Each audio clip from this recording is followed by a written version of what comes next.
Let's read this question. The question says when Fe 0.93O is heated in presence of oxygen, it converts to Fe2O3. The number of correct statements from the following is: option A, equivalent weight of Fe 0.93O is molecular weight by 0.79. Option B, the number of moles of Fe plus 2 and Fe plus 3 in 1 mole of Fe 0.93O is 0.79 and 0.14 respectively. Option C, Fe 0.93O is metal deficient with lattice comprising of cubic closed packed arrangement of O2O-2 ions. D, the percentage composition of Fe plus 2 and Fe plus 3 in Fe 0.93O is 85% and 15% respectively. Right? The key concept for this question is, की concept इस question के लिए क्या हो जाएगा? हो जाएगा non स्टोइशियोमेट्रिक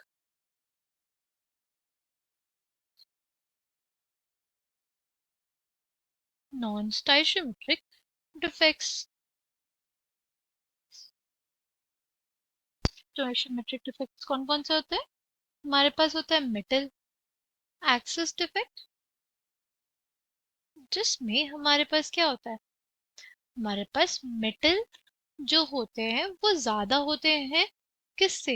हमारे एनायन से. जो कैटायनिक पार्ट होता है वो ज्यादा होता है किससे? एनायनिक पार्ट से. राइट. और दूसरा होता है हमारे पास मेटल डेफिशिएंट, जिसमें मेटल यानी जो हमारा कैटायनिक पार्ट है वो क्या होगा? वो कम होगा किससे? एनायनिक पार्ट से. एनायनिक पार्ट से हमारा क्या होगा? जो कैटायनिक पार्ट है वो कम रहेगा.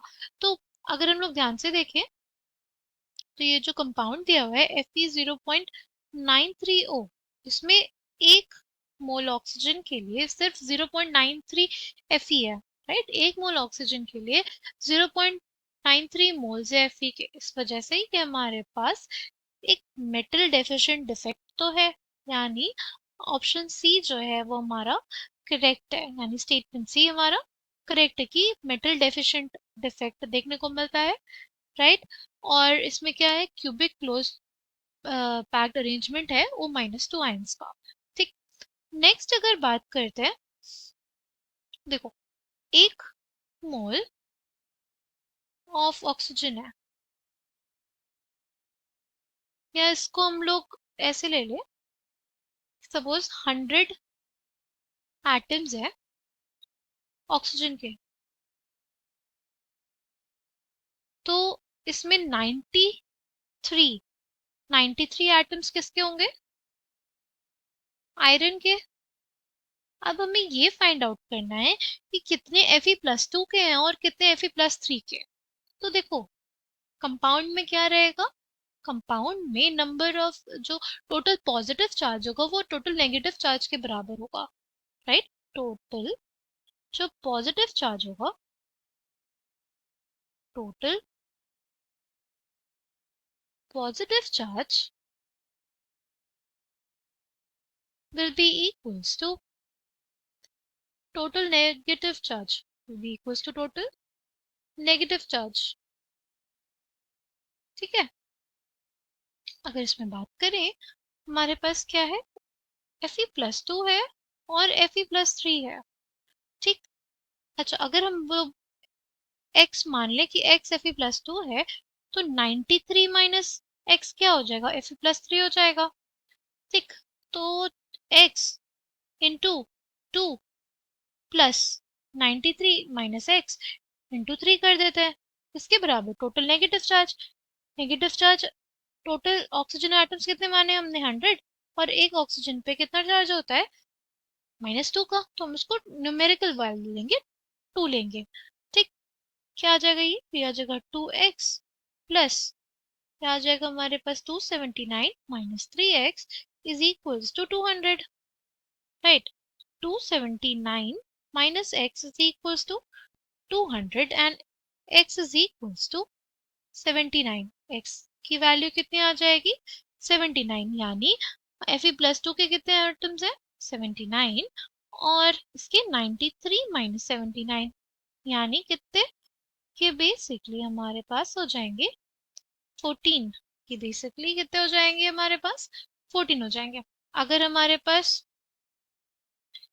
1 मोल ऑक्सीजन एटम्स है तो उसमें 0.79 मोल क्या रहेगा, 0.79 मोल हमारे पास रहेगा Fe+2 और 0.14 मोल्स रहेंगे Fe+3 के।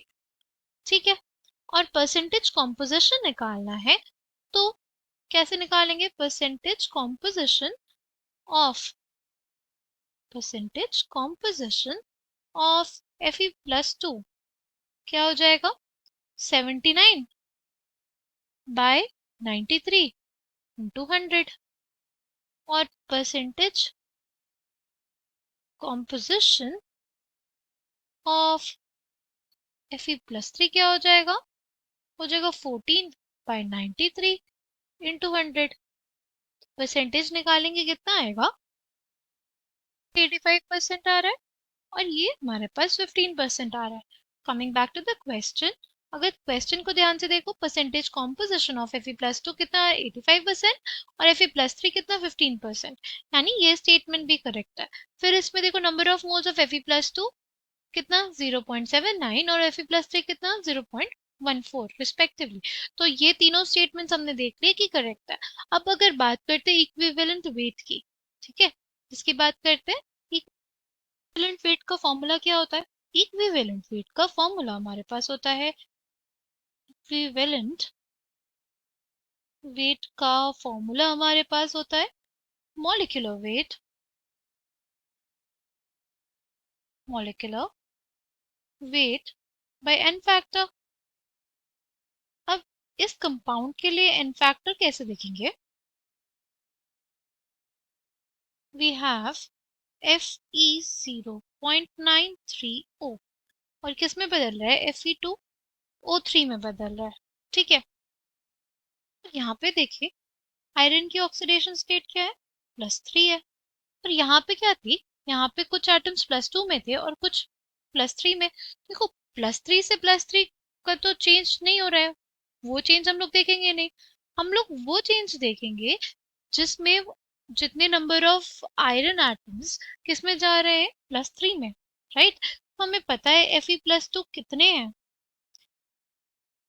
0.79 है। यानी जो चेंज आ रहा है, वो चेंज इन ऑक्सीडेशन स्टेट जो हो रहा है वो 0.79 ही हो रहा है, राइट। जो चेंज इन ऑक्सीडेशन स्टेट हो रहा है वो तो 0.79 हो रहा है। ये ऑक्सीजन भी यहाँ पे -2 में है, यहाँ पे भी -2 में है, तो ऑक्सीजन में भी कोई चेंज नहीं हुआ, Fe+3 में भी कोई चेंज नहीं हुआ। चेंज किस में हुआ है, सिर्फ और सिर्फ, सिर्फ और सिर्फ किस में हुआ है, हमारे Fe+2 में। तो टोटल Fe+2 के कितने एटम्स थे, अगर एक ऑक्सीजन एटम है तो 0.79 हमारे पास क्या थे, 0.79 एटम्स थे किसके, Fe+2 के। तो उन्हीं में चेंज हुआ, राइट, वन में से राइट, वन में से 0.79 एटम्स में ही चेंज हुआ। इस वजह से जो एन फैक्टर आएगा वो यहाँ पे 0.79 आ जाएगा। और इन फैक्टर अगर 0.79 आ गया तो हमारे पास ये जो molecular weight by n factor है, एन फैक्टर की वैल्यू अगर 0.79 आ गई तो हमारे पास ऑप्शन ए करेक्ट हो जाएगा, राइट। तो ये चारों ही स्टेटमेंट्स करेक्ट है हमारे पास, राइट, चारों ही स्टेटमेंट्स हमारे पास करेक्ट है। हमसे पूछा था नंबर ऑफ करेक्ट स्टेटमेंट्स कितने होंगे, तो वो होंगे 4। I hope you understood it well, thank you, all the best.